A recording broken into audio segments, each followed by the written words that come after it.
मंचकावरती उपस्थित सर्वच पक्षाचे पदाधिकारी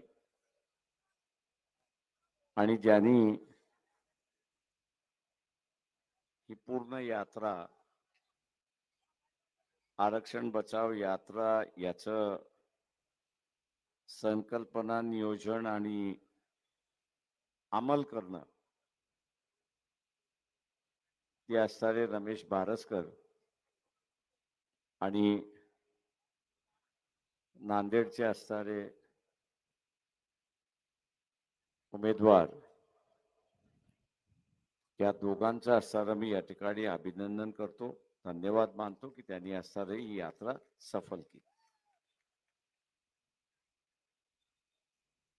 अविनाश बोशीकर यांनी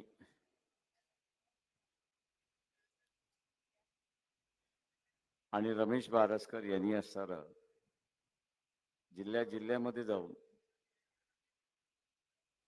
संघटन आणि बैठक घेत एका प्रकारचं असणारं या यात्रेच्या संदर्भात कोल्हापूर मुंबई तमिळ निघालो, मुंबई पुणे कोल्हापूर सांगली या तिन्ही ठिकाणी असणारं पूरग्रस्त परिस्थिती होती आणि अशा असणाऱ्या ह्या पूरग्रस्त परिस्थितीमध्ये सुद्धा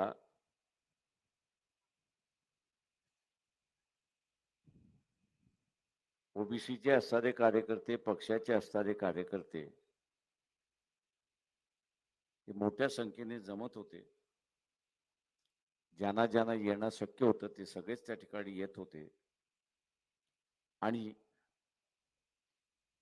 ही यात्रा सफल कशी होईल आणि आपला प्रश्न कसा धसास लागेल याच दृष्टीने त्या ठिकाणी बघत होते.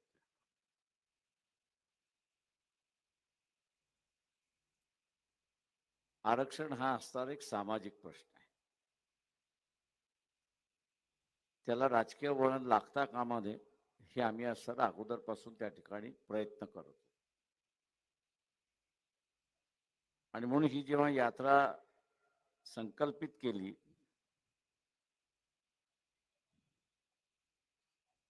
त्यावेळेस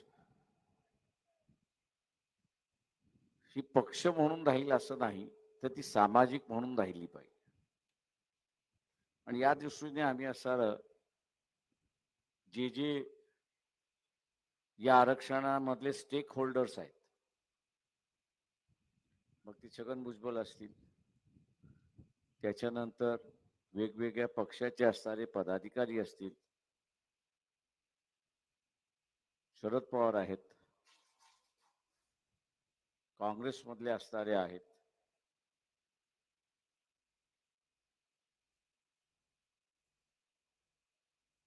आणि इतर आहेत, त्यांना आम्ही असं निमंत्रण दिलं की आपण सगळेजण ह्या यात्रेमध्ये सहभागी व्हा किंवा जी सुरुवात होते त्याच्यामध्ये तरी आपण या. उद्देश हा होता की ही यात्रा निघेपर्यंत परिस्थिती पूर्णपणे बिघडून गेली होती. इथपर्यंत बिघडून गेली होती की काही जणांचे असणारे संदेश यायला लागले दोन्ही बाजूने, म्हणजे एका बाजूचा असं ना दोन्ही बाजूने की इथे बहिष्कार पडायला लागला, इथे कोणी दुकानात जायला तयार नाही, अमुक जायला तयार नाही, आमच्याशी कोणी बोलत नाही, कोणी असणारं लग्नावरती बहिष्कार घालते, म्हणजे राजकीय प्रश्नाचं सामाजिकरण होण्याच्या मार्गावरती होतं आणि या राजकीय प्रश्नाचं सामाजिकरण होऊ नये या दृष्टीने आम्ही या सगळ्यांना बोलवलं. आजही असं मी म्हणेन की आरक्षण हा सामाजिक प्रश्नच त्या ठिकाणी आता राहिलेला आहे. तो आता जे राजकीय प्रश्न राहिलेला आहे तो आता सामाजिक राहिलेला नाही, पण तो राजकीय जरी असला तरी त्याचा तोडगा निघाला पाहिजे. आणि म्हणून आजच्याही असणाऱ्या या जाहीर सभेला आम्ही सगळ्यांना पुन्हा त्या ठिकाणी बोलवलं. परंतु दुर्दैव असं म्हणेन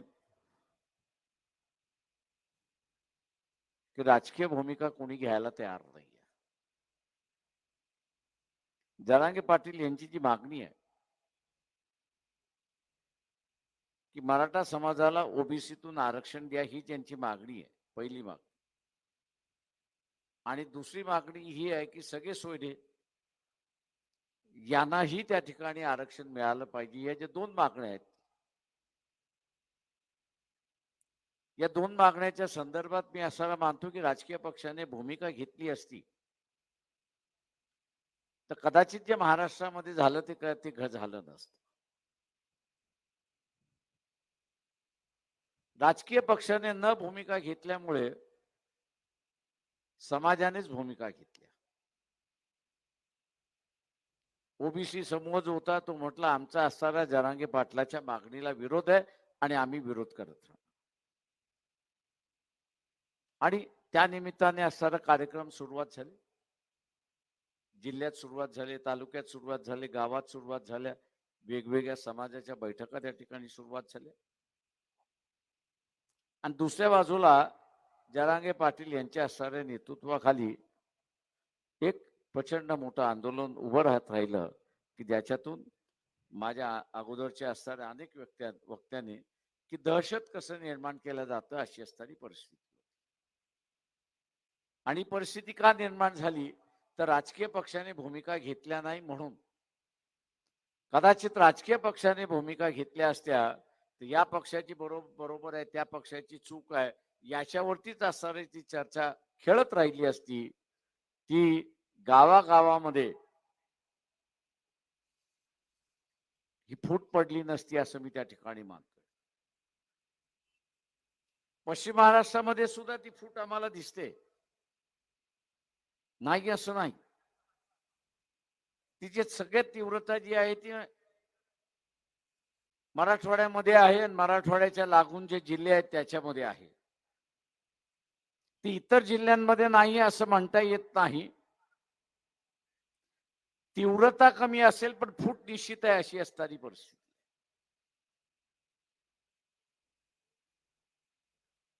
आणि त्या फुटीमध्ये आता इलेक्शनच आपल्याला सरळ ते दाखवून देईल की मराठा समाज असं म्हणतोय की आम्ही असणारा ओबीसीच्या उमेदवाराला मतदान करणार आणि ओबीसीचा असणारा म्हणतोय की आम्ही असणारा मराठा समाजाला मतदान करणार नाही, कारण का आमचं आरक्षण आम्हाला वाचवायचं आहे. आणि हा म्हणतोय की आम्हाला ओबीसीतून आरक्षण घ्यायचं आहे म्हणून आम्ही असणारा आमच्या याच्यामध्ये राहणार. 14 तारखेला किंवा 29 तारखेला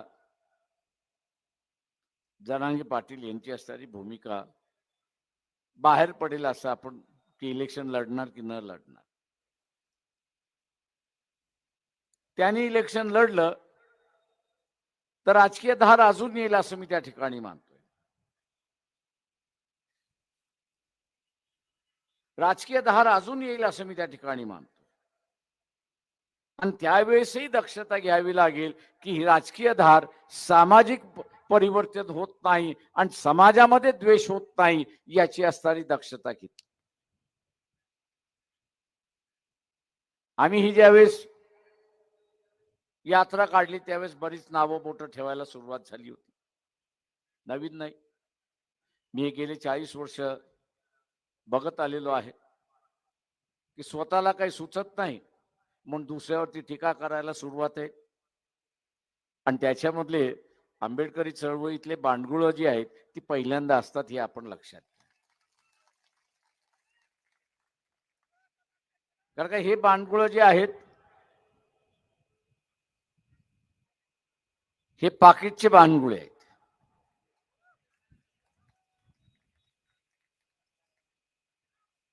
आणि त्याच्यामध्ये त्यांनी सुरुवात केली.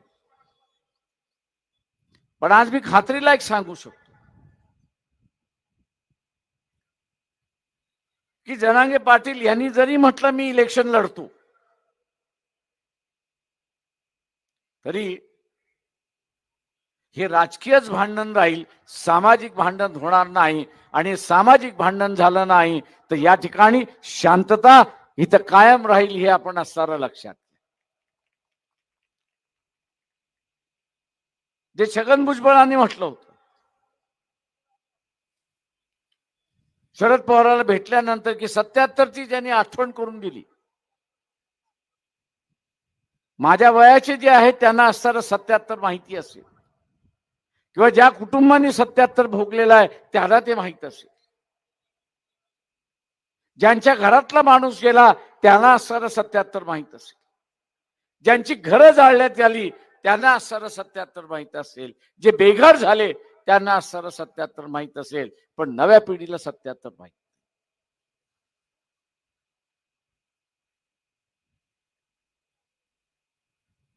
त्यांच्यातल्या 77 सारखी परिस्थिती. शरद पवार त्याच्या पुढे जाऊन सर म्हणाले की महाराष्ट्रामध्ये मणिपूर होण्याची असणारी शक्यता.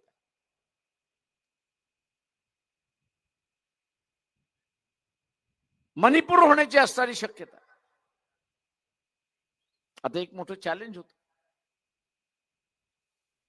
की 77ची परिस्थिती आणि मणिपूरची परिस्थिती. कारण मी जसं म्हणाल की 2 वॉरिंग कॅम्प्स उभे राहिलेत, आजही आहेत ते.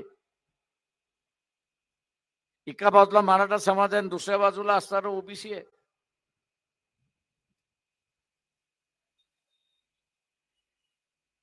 हे 2 वॉरिंग कॅम्प्स आहेत.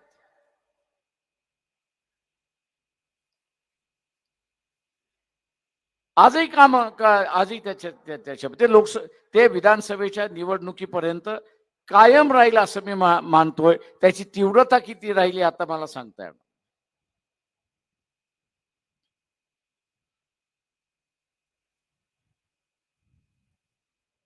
ती परिस्थिती या यात्रेने निवळली हे मी ठामपणे आपल्याला असणारं सांगू शकतो. मला काही पोलिसांचे निरोप येत होते की तुम्ही अजून वाढवू शकता का. अरे म्हटलं अजून किती दिवस वाढवू म्हटलं. ते म्हटले नाही आमचं काम आता हलकं झालं. म्हटलं नेमकं काय झालं. म्हटलं तुम्ही ज्या ज्या जिल्ह्यातून चाललाय आजूबाजूच्या जिल्ह्यामध्ये जो काय माहोल एक झाला होता,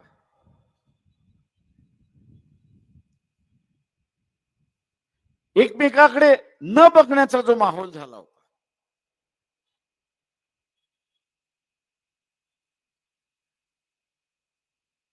तो माहोल निवाळला. तो माहोल शांत व्हायला लागलेला आहे. आणि म्हणून मी म्हणालो की ह्या आंदोलनाचं फलश्रुती काही असेल तर छगन भुजबळ यांनी सांगितल्याप्रमाणे 77ची परिस्थिती आणि शरद पवार यांनी म्हटल्याप्रमाणे या ठिकाणी मणिपूरची परिस्थिती ही आता होऊ शकत नाही असं या यात्रेने त्या ठिकाणी साध्य केलेलं आहे. पण दुर्दैव आहे, परिस्थिती सांगतात काय होतात. मुख्यमंत्री आणि मंत्री होण्यामध्ये असणारा गर्क आहेत, पुढीला मुख्यमंत्री करण्यामध्ये गर्क आहेत, पण लोकांना शांत करण्यासाठी वेळ नाही अशी असणारी परिस्थिती आहे, किंवा ती डेअरिंग नाही असं म्हणा.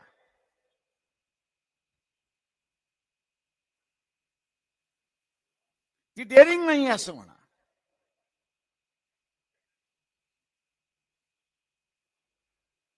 तर ह्या राजकीय पक्षांच्या दोऱ्या कोणाच्या हातामध्ये आहेत ह्याची मला जाणीव आहे.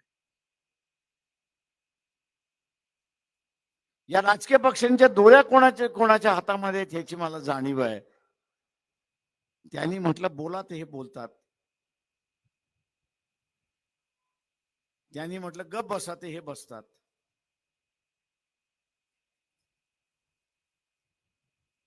आणि म्हणून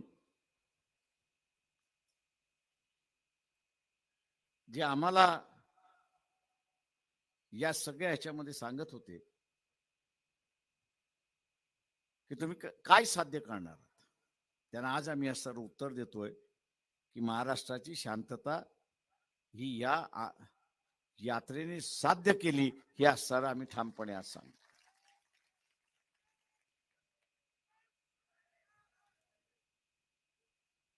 इथे अनेक वक्त्यांनी, मला ते सांगण्याची गरज नाही, इथे आलुतेदार बलुतेदार हा असणारा पूर्णपणे बिहालेला होता. दर दिवशी कुठून नाही कुठून तरी फोन यायचे की आमच्यावरती असं झाले, आमच्यावरती तसं झालं, आमच्यावरती तसं झाले.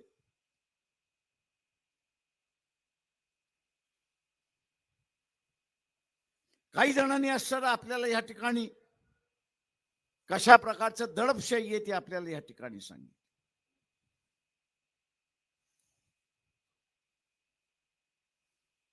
ही दडपशाही आम्ही असं त्या ठिकाणी सांगितलं.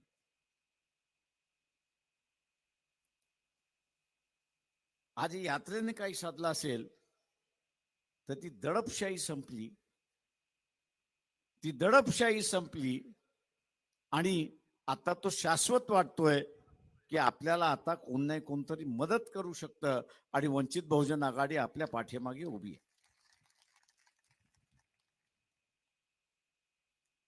मी जिल्ह्याच्या असणाऱ्या कार्यकर्त्यांना निघताना सांगितलं होतं की जिथे अत्याचार होईल तिथे तुम्ही पोहोचलं पाहिजे.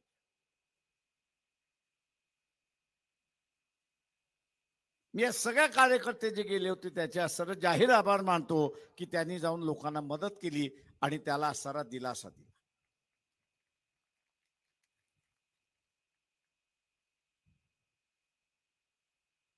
त्यांनी दिलासा दिला. आणि आज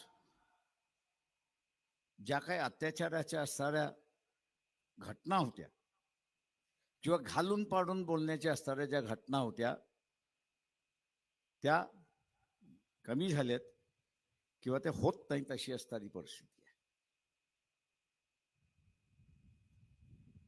इलेक्शन येईल जाईल. एका पत्रकाराने मला असं सांगितलं, प्रकाशराव तुमचं मत तुम्ही काही म्हणा,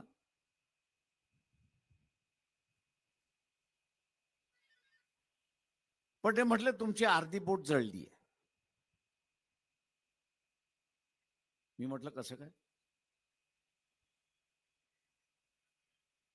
तुम्ही जरांगे पाटील यांना असणारा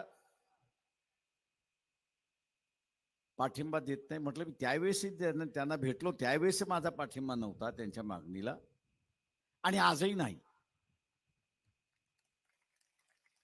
मी त्यावेळेसही असणारा सांगत होतो की तुम्ही ज्या पद्धतीने मागताय त्या पद्धतीने तुम्हाला आरक्षण मिळणारच नाही.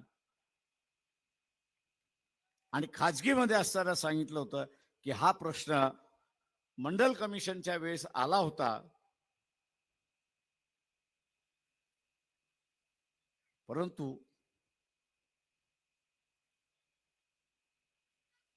मराठा समाजातला असणारा वर्ग जो होता तो फरक करायला तयार नव्हता. मी आज ज्याला निजामी म्हणतो हा निजामी मराठा आणि रयतेतला मराठा, म्हटलं त्यावेळेस आम्ही असताना म्हणत होतो की याच्यातला असणारा फरक करा की जो परंपरेनं जमिनीचा मालक झाला, वारसा हक्काने जमिनीचा मालक झाला, आणि दुसरा जो शासनाच्या वेगवेगळ्या योजनेतून त्याला 4, 4.5, 5 एकरापर्यंत जागा मिळाली, हा असणारा एक वेगळा वर्ग तुम्ही करा तर तुम्हाला असणारा कुठेतरी न्याय.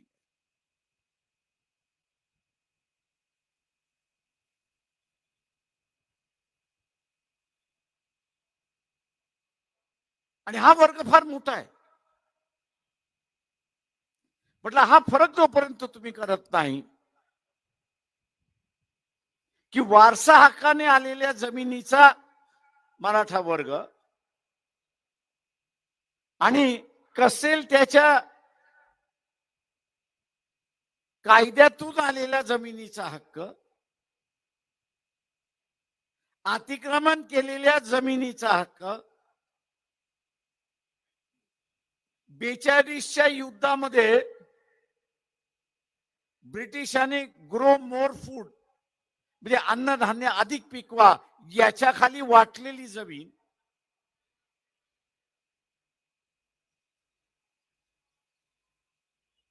याच्यातला असणारा जो मराठा समाजाचा वर्ग आहे त्याला 3 आणि 5 एकराच्या आतमध्ये जागा मिळाली आणि तेही स्पष्ट होतं की तुम्ही भूमिहीन असाल तरच तुम्हाला मिळू शकते, नाही तर अजिबात मिळू शकत नाही.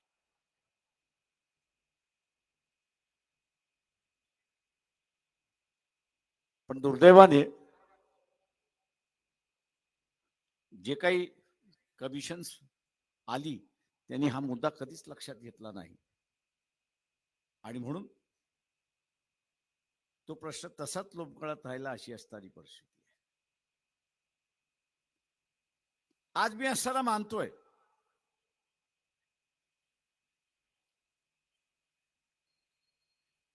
की जो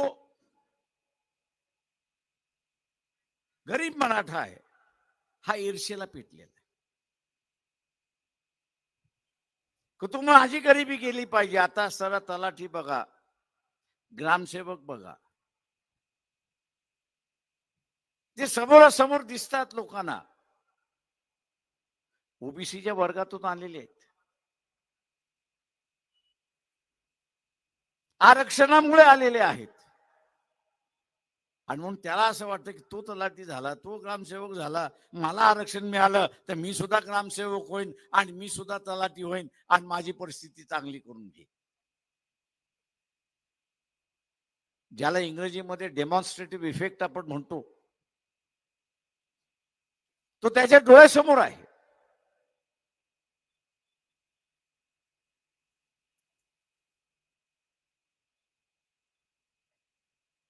ते डोळ्यासमोर आहे त्याच्या.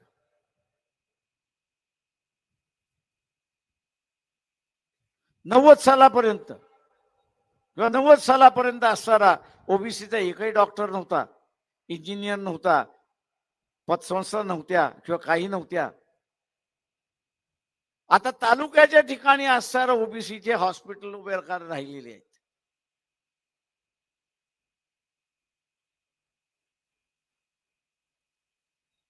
रमेश बारसकरांच्या मतदारसंघामध्ये मी असताना जिथे मोहळा होतो 3 मोठी हॉस्पिटल आहेत, ती सगळी धनगर समाजाची आहेत.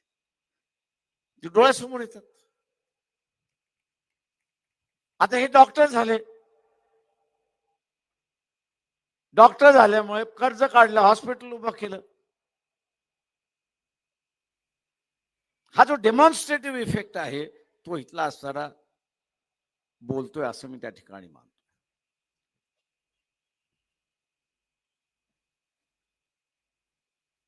आणि म्हणून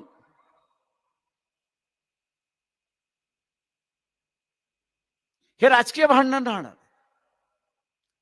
तेव्हा ओबीसीला सतर्क राहावं लागेल हे आपण लक्षात घ्या.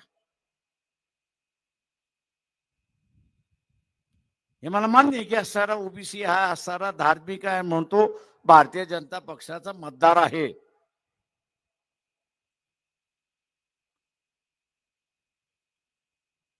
त्याला ठरवायचंय की भारतीय जनता पक्षाने भूमिका घेतलेली नाही मंडलवरती. ते ओबीसीचं आरक्षण वाचवणार का ही भूमिका त्यांनी घेतलेली नाही. त्यांनी ही भूमिका घेतलेली नाही आणि त्यांनी न भूमिका घेतल्यानंतर सुद्धा ओबीसी त्याला मतदान करणार का हा सगळ्यात मोठा प्रश्न आहे असं मी त्या ठिकाणी मानतो.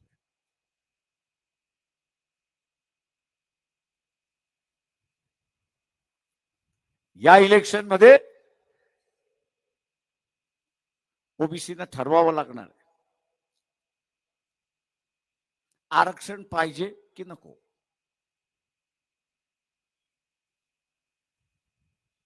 एक जण मला म्हणाला प्रकाशराव तुम्ही असं म्हणता मग धर्माचं काय होणार. मी त्याला एकदा भाषण दिलं होतं, त्याचं असं उदाहरण दिलं की माझ्यासमोर मौलवी होता सभेमध्ये आता तो मौलवी म्हटलं इस्लाम खतरे में, मी त्याला जाहीर म्हटलं, अरे बाबा इस्लाम खतरेमध्ये कधी येईल, किंवा तू जेव्हा इस्लाम सोडायला निघालास तेव्हाच तो खतरेमध्ये येईल, नाही तर कसा खतरेमध्ये येईल? हा, तुला मारल्या जाईल, तुझ्यावरती अत्याचार होईल, हा वेगळा भाग आहे. तुझ्या मारल्यामुळे इस्लाम खतरेमध्ये कसा आला? मी आज तेच ओबीसीला विचारतोय की जोपर्यंत आपल्या घरातला देवारा आपण काढत नाही आणि वाडवडिलांच्या असणाऱ्या प्रथेच्या पुजाऱ्याच्या आपण जोपर्यंत करत राहतो, तोपर्यंत धर्मावरती खतरा कुठला आला?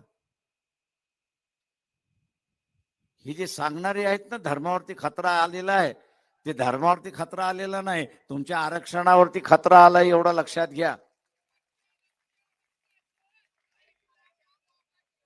आरक्षणावरती असणारा खतरा आला हे लक्षात घ्या. आणि म्हणून मग अशी म्हणालो, शांतता तर आम्ही प्रस्थापित केली,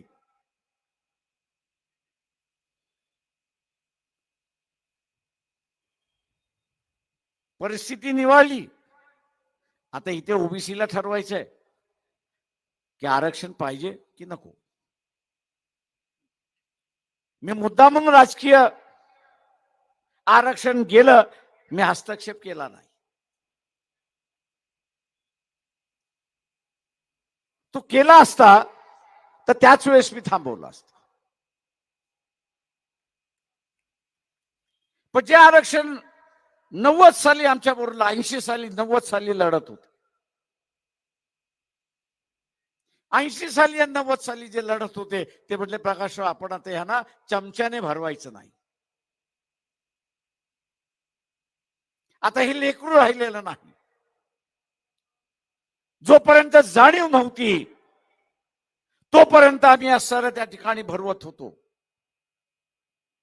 हे आता लेकरू मोठं झाले, शहाणं झालंय, कळायला लागले, आता त्यांनी स्वतःहून पुढाकार घेतला पाहिजे, आणि त्यांनी स्वतःहून पुढाकार घेतला तर आम्ही सगळेजण त्यांच्या पाठीमागे उभे आहोत.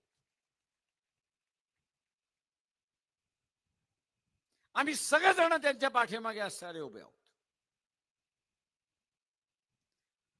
आज ओबीसीला मी असं सांगतोय की तुम्ही पुढे आल्याशिवाय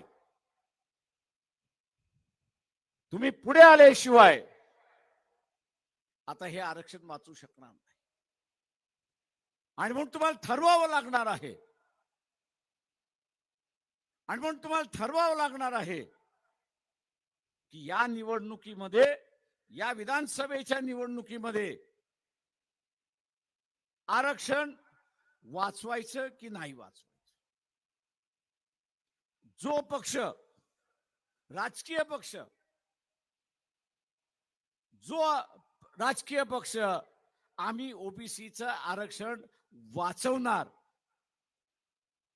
अशाच पक्षाबरोबर आपण असणारा जुळलं पाहिजे, अन्यथा आपण आरक्षण हरवून घेऊ हे लक्षात घ्या.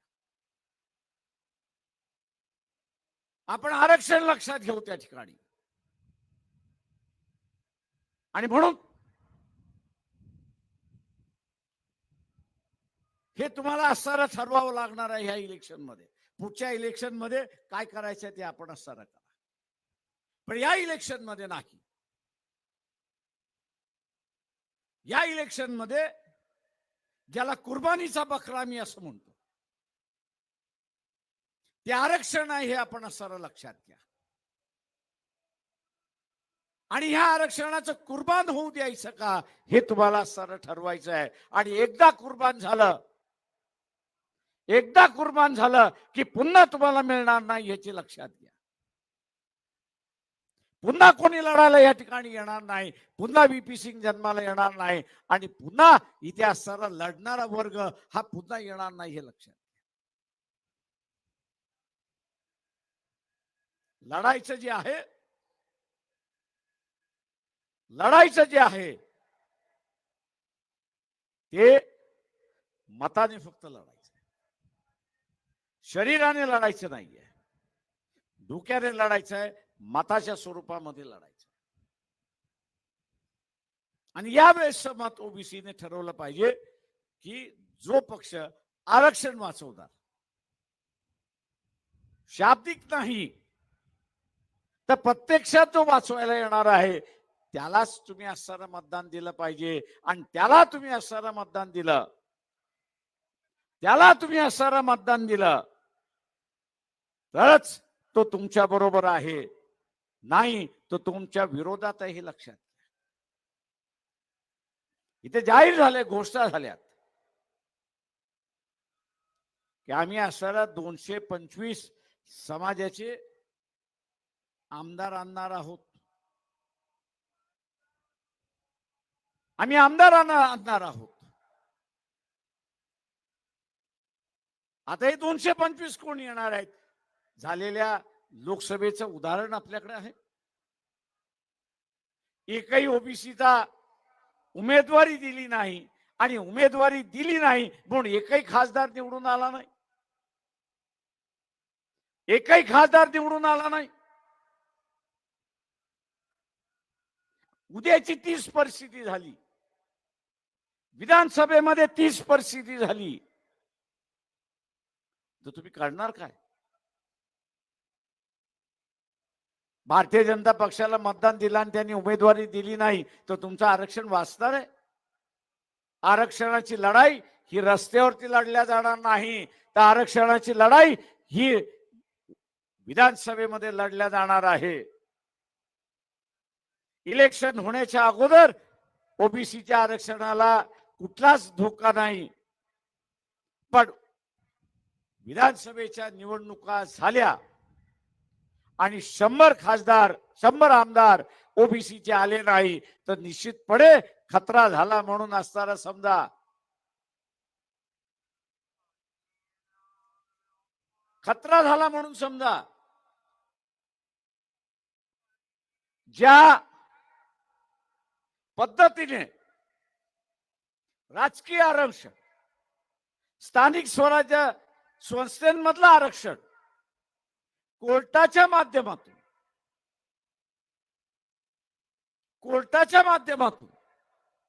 त्याला स्थगिती देण्यात आलेली आहे आणि त्याच्या विरोधात आज कुठलाही राजकीय पक्ष भूमिका घ्यायला तयार नाही. 27% जे आहेत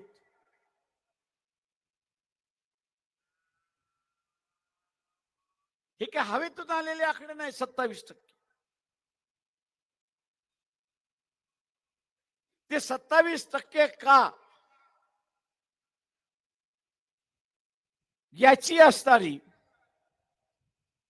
कारण मीमांसा त्या मंडल कमिशनच्या रिपोर्टमध्ये आहे. तो रिपोर्ट असा म्हणतो की सुप्रीम कोर्टाची 50%ची अट आहे. ही लक्षात घेऊन एससी एसटीचं आरक्षण याची संख्या लक्षात घेऊन हे कमिशन 27% आरक्षण फिक्स करते, म्हणजे निश्चित करते. हे आरक्षण निश्चित करते आणि तो अहवाल त्यांनी सरकारला दिला. सरकारने तो अहवाल पार्लमेंटमध्ये ठेवला. भूतासिंग त्याविषयी असं गृहमंत्री होते, त्यांनी असं स्टेटमेंट केलं की अहवाल आम्ही असताना मान्य केला आणि काळानुसार आम्ही असताना ह्याच्यातल्या अटी ज्या आहेत त्या लागू करायला सुरुवात करू.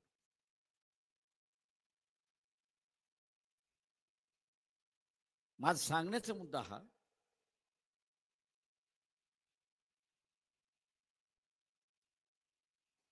की इथले राजकीय पक्ष जे आहेत ते त्याही वेळेस मंडलच्या बाजूने नव्हते आणि याही वेळेस ते मंडलच्या बाजूने राहतील याच्याबद्दल माझ्या मनामध्ये शंका आहे, पूर्ण शंका आहे, उलट मी साशंक आहे.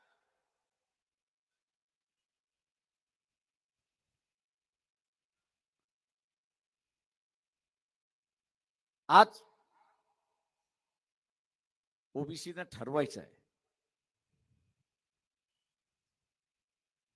की स्वतःची लढाई स्वतः लढायची की नाही. स्वतःची लढाई स्वतः लढायची की नाही. मदत करणारे बरेच हात आहेत. मदत करणारे बरेच हात आहेत. मी आता म्हणेन की ओबीसीच्या दृष्टिकोनातून एक फायदा झाला.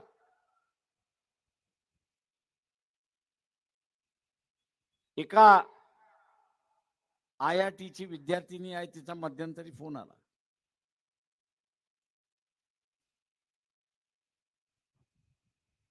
SC मधली होती.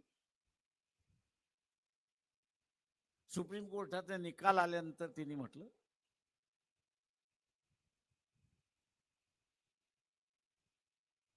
तोपर्यंत त्या सुप्रीम कोर्टाच्या निकालाच्या संदर्भात पक्षाच्या वतीने आम्ही भूमिका मांडली होती.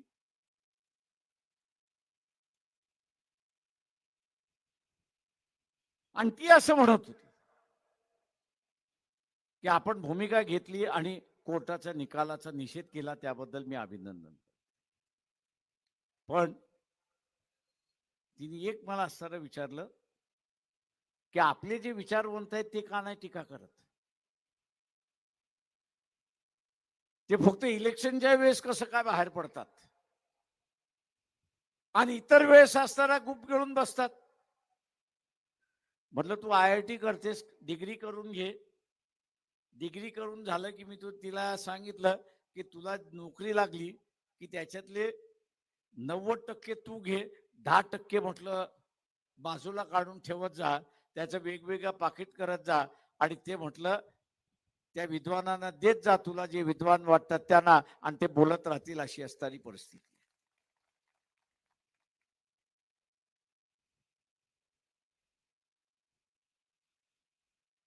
म्हणजे अवस्था ही आली.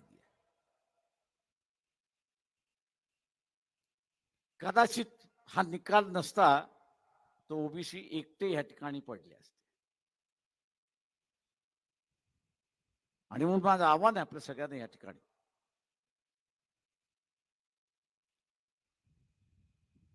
की साधी सुधी लढाई नाहीये. ओबीसी हा बळीचा बकरा आहे, हे आपण लक्षात घ्या. ओबीसीचं आरक्षण हे बळीचं बकरा आहे. आणि कोणाच्या भांडणामध्ये, कुणाच्या भांडणामध्ये,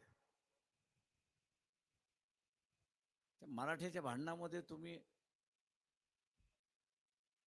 कुर्बान होणार. मी अनेक वेळा म्हणतो, अरे जरांगे पाटलांचा असताना इलेक्शन मध्ये भाग घेऊ द्या, फार चांगलं होईल, महाराष्ट्र मुक्त होईल, 169 कुटुंबातून मुक्त होईल, अशी असणारी परिस्थिती आहे.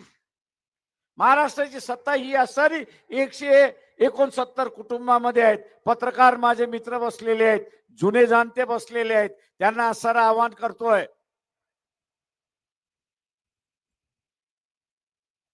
की कधीतरी लोकांच्या बाजूने तुमची पेन चालू द्या.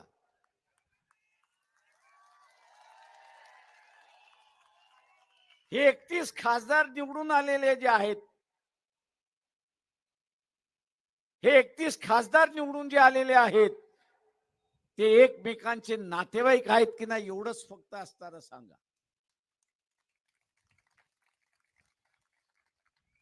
त्या 31 खासदारामध्ये एकही तुम्हाला गरीब मराठा तिथे दिसणार नाही.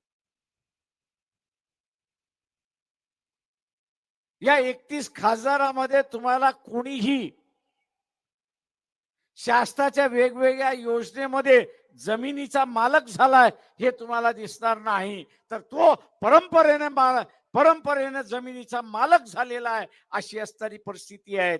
आणि म्हणून हे मालक कुठून झाले, ते यांच्याकडे सरदारक्या आल्या, इनामदाऱ्या आल्या, जहागीरदारी आल्या, या कोणाकडून आल्या, तर या मोगल सरदाराकडून आल्या, हे लक्षात. आणि म्हणून त्याला मी असं बोगलाई मराठा त्या ठिकाणी म्हणत असतो. हा इतिहास आहे.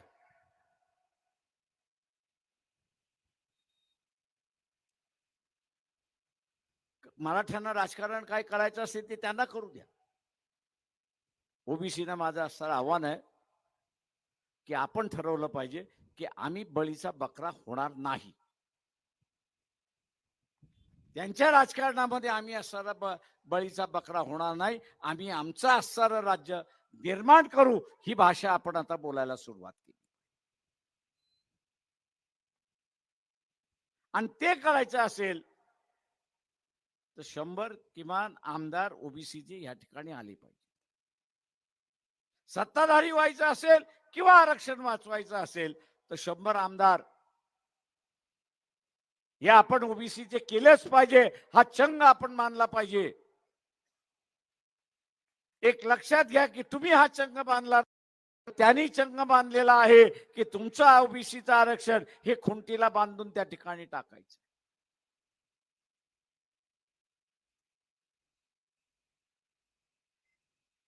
हे आरक्षण खुंटीला बांधून दाखवायचं आहे.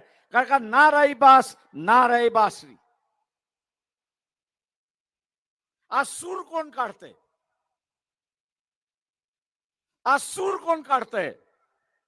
तर जरांगे पाटील सूर काढतो. कुठल्या बासरीतून तो सूर काढतोय? तो ओबीसीच्या आरक्षणातून तो सूर काढतोय. तो सूर कुठून काढतोय? तो ओबीसीच्या बासरीतून तो सूर काढतोय. आणि म्हणून हा जो सत्ताधारी मराठा जो आहे, निजामी मराठा जो आहे, त्यांनी असं ठरवलंय ना रई बास तर ना बजेगी बासरी. म्हणजे खुंटीला बांधलं. तो आज जो उठाव झालेला आहे, त्यांच्या विरोधातला उठाव झालेला जो आहे, तो शमवता येतो, दाबवता येतो, सगळ्याच गोष्टी करता येतात. आणि म्हणून आपली असणारी आरक्षणाशी बांधिलकी आहे. वाचवलं पाहिजे. ते वाचवायचं असेल तर जे केलं पाहिजे ते केलं पाहिजे. पंढरपूरला असणारा धनगरांचं फार मी उदाहरण ते देतोय. पंढरपूरला असणारा अटल बिहारी वाजपेयी होते, त्यावेळेस धनगरांचं फार मोठा संमेलन झालं. 5 लाखाच्या वरती धनगर समाज होता. अनेक कार्यकर्ते ओळखीचे होते. ते म्हटले प्रकाशराव आपलं साध्य झालं. म्हटलं काय साध्य झालं? 2 जागा आम्हाला लोकसभेच्या मिळतील का 2 महिन्यानंतर निवडणुका होतील. म्हटलं फार चांगली गोष्ट झाली. भारतीय जनता पक्षाची महाराष्ट्राची यादी जाहीर झाली आणि त्याच्यामध्ये एकही धनगराचं नाव आलं. ते म्हटले प्रकाशराव अजून काय केलं पाहिजे? एवढी जनसंख्या आम्ही जमवली आणि तरी एक जागा नाही आम्हाला. मी त्यांना म्हटलं कदाचित तुम्ही मूठ बांधली असती तर त्यांना तोडता आली नसती. तुम्ही मुठीच्या ऐवजी एकटे गेलात आणि म्हणून मोडायला शक्य झालं. म्हटलं त्याच पंचकावरती माळ्यांना बसवलं असतं, वंजारी समाजाला बसवलं असतं, बंजारांना तुम्ही बसवलं असतं, आलुतेदार बलुतेदार आहेत त्यांचे प्रतिनिधी बसले असते तर संदेश काय गेला असता? संदेश हा गेला असता की धनगरांनी पुढाकार घेतला आणि सगळ्या ओबीसीला एकत्र केलं. सगळ्या ओबीसीला असणार एकत्र केलं. धनगर हा मतदारसंघामध्ये 20,000 असेल, 40,000 असेल, काही मतदारसंघामध्ये 80,000 असेल, पण 200च्या वरती विधानसभेमध्ये हा 30च्या आतमध्ये. ती मूठ बांधली असती तर दिशा ही झाली असती की त्या मतदारसंघामध्ये लाखापेक्षा जास्ती हा ओबीसी आहे, त्याला डावलता येणार नाही आणि तुम्हाला उमेदवारी मिळाली असती अशी परिस्थिती. मी इथल्या प्रत्येक ओबीसीला सांगणार आहे, बाहेर बघण्याची गरज नाही. आपल्या गावामध्ये पहिल्यांदा बघा की ओबीसीची घरं किती आहेत, मतदार किती आहे आणि त्या मतदारावरनं ठरवा की मी मेजॉरिटीमध्ये आहे की नाही. त्या ठिकाणी तिथे मेजॉरिटीमध्ये असेल तर मी जिंकू शकतो. जी माझ्या गावाची परिस्थिती ती इतर गावाची परिस्थिती, त्या भ्यायचं काहीच कारण नाही. घोषणा आपण जी देतो, लढेंगे और जीतेंगे, लढताना भीती ठेवायची नसते. लढताना अजिबात भीती ठेवायची नसते. माझा एक फॉर्म्युला असतो, बोलण्याच्या अगोदर एक बुक्का मारून मोकळा हो. तुम्ही एक बुक्का मारला की समोरचा म्हणतो अजून काय करणार आहे का, तो वाट बघतो, आपण दुसरा मारून मोकळा व्हायचा. भीती आपल्याकडे नाही, भीती दुसऱ्याकडे.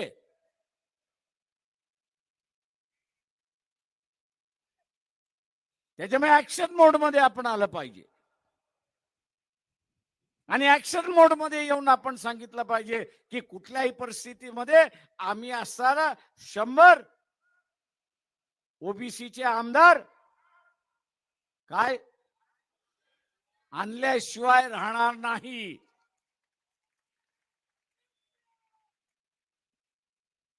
जसं आपण 100 आणणार तसं आपले विरोधक सुद्धा आणणार. जसे आपण असं आणणार तसे आपले विरोधक सुद्धा आणणार. ठराव नामंजूर करायचा असेल तर किती मतं लागतात? विधानसभेमध्ये किती मतं लागतात? किती? 145. उरलेली 45 कशी आणायची?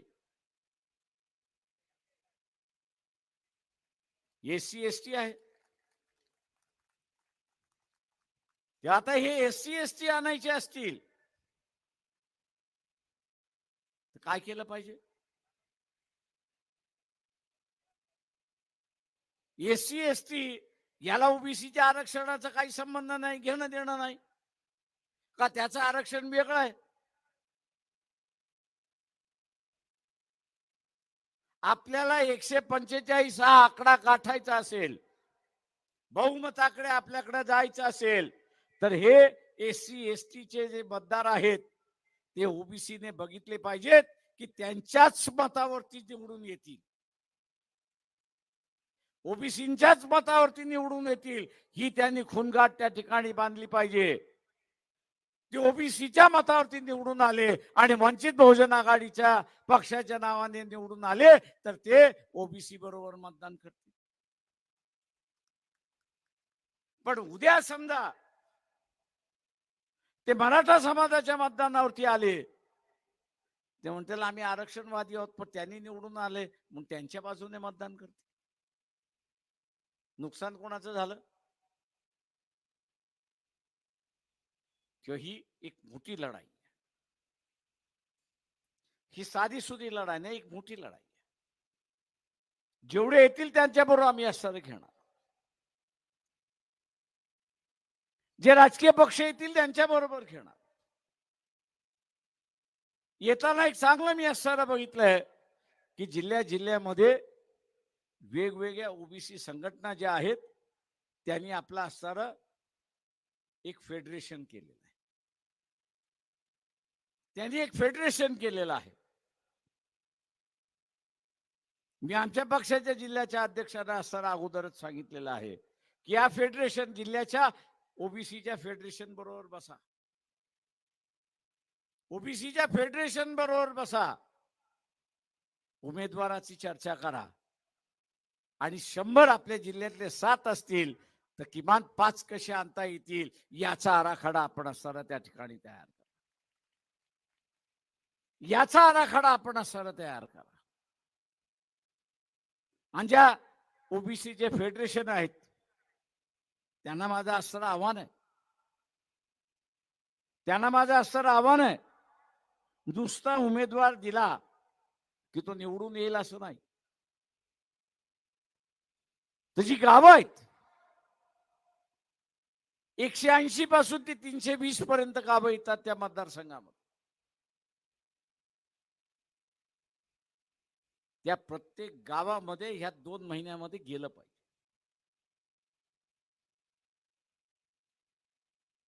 यांचं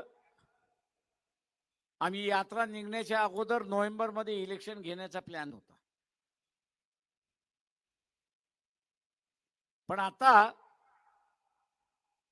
ते दिवाळीच्या अगोदरच घेण्याच्या मनस्थितीमध्ये आलेली आहे. तुम्हाला वेळ देणार नाही. इथे घोषणा झाली 20 दिवसामध्ये तुम्हाला असताना मतदानाला ते पाठवू. तुम्हाला त्यांना वेळ द्यायची नाही, कारण ते अगोदर सत्तेमध्ये बसलेले आहेत. आपण काही सत्तेमध्ये बसलेलो नाही. तेव्हा आपल्यालाही असताना शांत बसता येणार नाही. तेव्हा आपल्यालाही शांत त्या ठिकाणी बसता येणार नाही.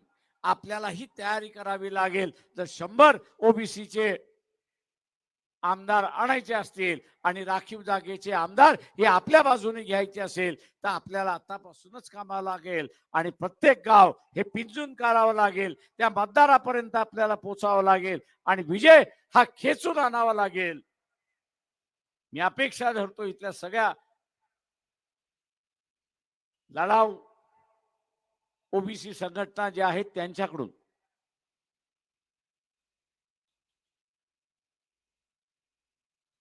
त्यावेळेस एकच लक्ष आणि ते म्हणजे आरक्षण वाचवणं हाच आपला एक लक्ष असला पाहिजे. आणि ते लक्ष वाचवण्यासाठी उमेदवारी आपण असताना ठरवली पाहिजे आणि त्या उमेदवाराला आपण निवडून आणलं पाहिजे. ते आपण कराल ही अपेक्षा बाळगतो. आपण सगळ्यांनी या ठिकाणी जे असणारी साथ दिली, सहकार्य दिलं त्याबद्दल मी आपला आभारी आहे. जय भीम, नमस्कार.